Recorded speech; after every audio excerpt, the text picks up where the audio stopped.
Hello student, स्वागत करता हूं आप सभी को आपका अपना चैनल अजूबा मैथ पर।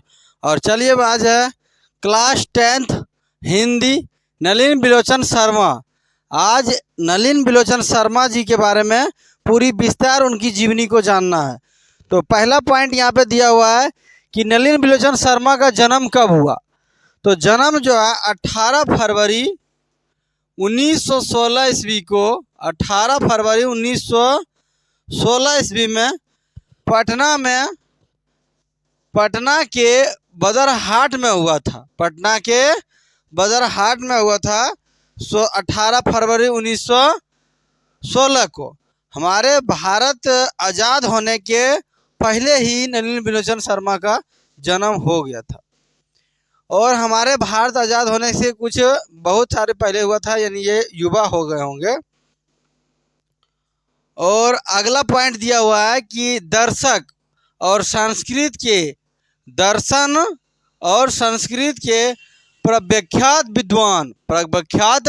विद्वान महामहोपाध्याय पंडित रामावतार शर्मा के ज्येष्ठ पुत्र थे। कौन? नलिन बिलोचन शर्मा। देखिए, नलिन बिलोचन शर्मा के पिता का नाम था पंडित रामावतार शर्मा। रामावतार शर्मा जो था वो दर्शन था, संस्कृत के विख्यात था, विद्वान था, यानी उस समय संस्कृत का बहुत मायने था। और उस समय ये रामावतार जी शर्मा जो है संस्कृत का विद्वान मानते थे। महापोध्याय था, एकदम बहुत अच्छा से जानते थे, बहुत प्रचंड जानकारी था इनके पास संस्कृत का, और हिंदी का भी जानकारी था। उसका ज्येष्ठ पुत्र था। ज्येष्ठ मीन्स होता है बड़ा पुत्र, सबसे बड़ा पुत्र होता है। तो पंडित रामावतार शर्मा का सबसे बड़ा पुत्र कौन था? नलिन बिलोचन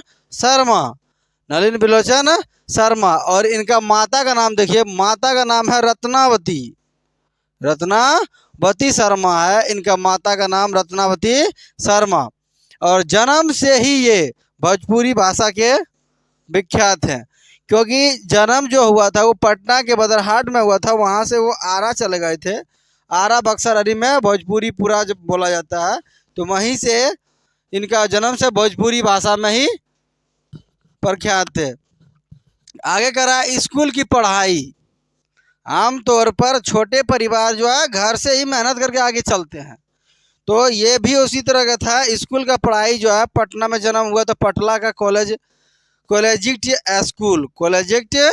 स्कूल और पटना के विश्वविद्यालय मतलब विश्व में जो विद्यालय है, संस्कृत और हिंदी में एमए किया। कौन सा क्लास करके आया? एमए। पहले मैट्रिक कीजिएगा, फिर इंटर होता है, इंटर के बाद बीए होता है, बीए के बाद एमए होता है। तो अभी जो हम वीडियो बना रहे हैं, इस वीडियो में जो है मैट्रिक के लेवल का सवाल है, और इसने एमए किया था संस्कृत से और हिंदी से। अभी के दरमियान में संस्कृत का उतना वैल्यू नहीं दिया जा रहा है, इंग्लिश का वैल्यू है। लेकिन उस समय में संस्कृत का बहुत वैल्यू था, जो भी चीज़ मिलता था संस्कृत में ही लिखा हुआ था। तो उस समय संस्कृत और हिंदी में जो है एमए किया था नलिन बिलोचन शर्मा, एमए किए हुए आदमी थे। अगला दिया हुआ है बड़ा होने के बाद। नलिन बिलोचन शर्मा जब बड़ा हुआ था तो हरप्रसाद दास जैन कॉलेज आरा। कहाँ पे? आरा। इसके बाद रांची विश्वविद्यालय, लोकल महाविद्यालय नहीं, विश्वविद्यालय। एक छोटा सा विद्यालय होता है तो हम लोग प्राइमरी स्कूल कहते हैं, उससे बड़ा होता है तो मिडिल स्कूल होता है, माध्यमिक स्कूल होता है, उसके भीतर होता है तो उत्क्रमित होता है। उत्क्रमित के बाद हो जाता है ये 10th में जाएगा तो इसको हो जाता है स्कूल, और उससे अभी इंटर में जाते हैं तो वो होता है महाविद्यालय। क्या होता है? महाविद्यालय। और एक विश्व के स्तर पर रहता है, यानी पूरा दुनिया के स्तर के लेवल में रहता है, उसी को कहते हैं विश्वविद्यालय। आरा में विश्वविद्यालय, रांची विश्वविद्यालय और पटना विश्वविद्यालय में प्राध्यापक रहा। इतना पढ़ लिख लिए थे कि आरा, रांची और पटना में प्राध्यापक रहा था। क्या रहे थे? प्राध्यापक रहे थे नलिन बिलोचन शर्मा। कराए सन 1959 ईस्वी में पटना विश्वविद्यालय के हिंदी विभाग के अध्यक्ष भी हुए। जन्म हुआ था 18 फरवरी 1916 में और 59 जो है यानी 59 16 4 20 20 और इधर 40 4 44 में से एक साल कम 43 साल की जर्नी में 43 साल के जर्नी में जो है इसने पटना विश्वविद्यालय के हिंदी विभाग के अध्यक्ष रह गया। अध्यक्ष मीन्स सारे टीम को लोग से चुन कर एक मूल आदमी को तैयार किया जाता है, उस मूल आदमी को ही अध्यक्ष बनाया जाता है। तो उसी तरह हिंदी के विभाग का ये अध्यक्ष रहा, जिसमें से विभाग सेलेक्ट करता है कि हिंदी के प्रखंड ज्ञान जो जिसके बहुत सारे ज्ञान रहते हैं उन्हीं को सेलेक्ट किया जाता है अध्यक्ष में। किस क्या चीज़ में? अध्यक्ष में कर दिया था नलिन बिलोचन शर्मा जी का सिलेक्शन। इसके बाद बता रहा है जब यहाँ पे ये हो गया तो मृत्युपय हो गया 12 सितंबर 1961 में इनका मृत्यु हो गया, लेकिन ये अध्यक्ष स्तर पर ही रह गए और अंतिम में इनका मृत्यु हो गया 12 सितंबर 1961 में। तो यहाँ अध्यक्ष बने थे 2 साल की जर्नी में, फिर इनका सितंबर आते आते 1961 में इनका मृत्यु हो गया था।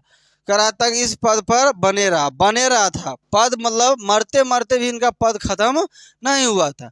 अभी के जर्नी में क्या होता है, कोई भी पद हासिल कीजिएगा 4 से 5 साल में आपका रिटायर हो जाएगा और मरने क्या 60 साल के आप भी आपको निकाल देगा।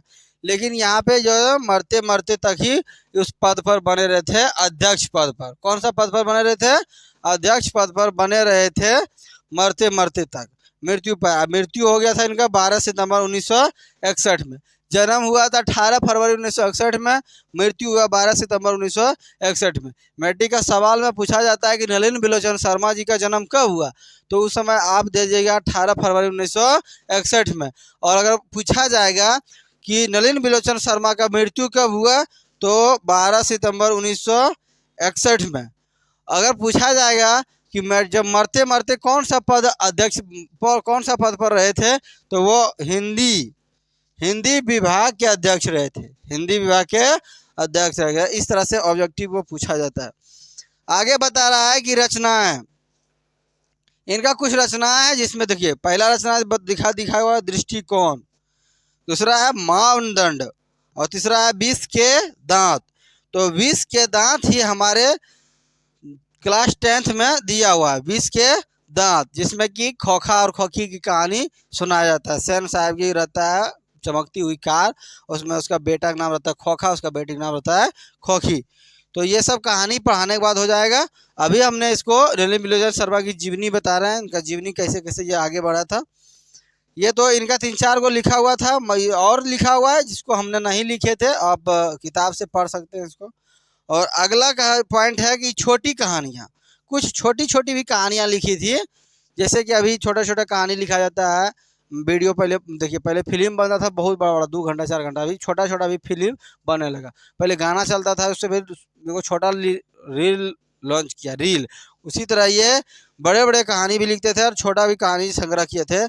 कहानी संग्रह जब किया था तो केसरी कुमार और नरेश के साथ मिलकर किया था। केसरी कुमार और नरेश के मिलकर किया था, जिसमें से क्या है, नकेन के प्रपदा, नकेन के प्रभा और नकेन दो, ये सब छोटी छोटी कहानियां इनको इसने लिखे थे। तो इनसे मैट्रिक में 3-4 सवाल बनता है। इनका जन्म के बारे में बनता है, इनका पिता का नाम बनेगा और इनका जन्म भाषा, ये जन्म भाषा हो गया। पढ़ा लिखा तो वो संस्कृत और हिंदी में था, लेकिन जन्म भाषा इनका भोजपुरी था।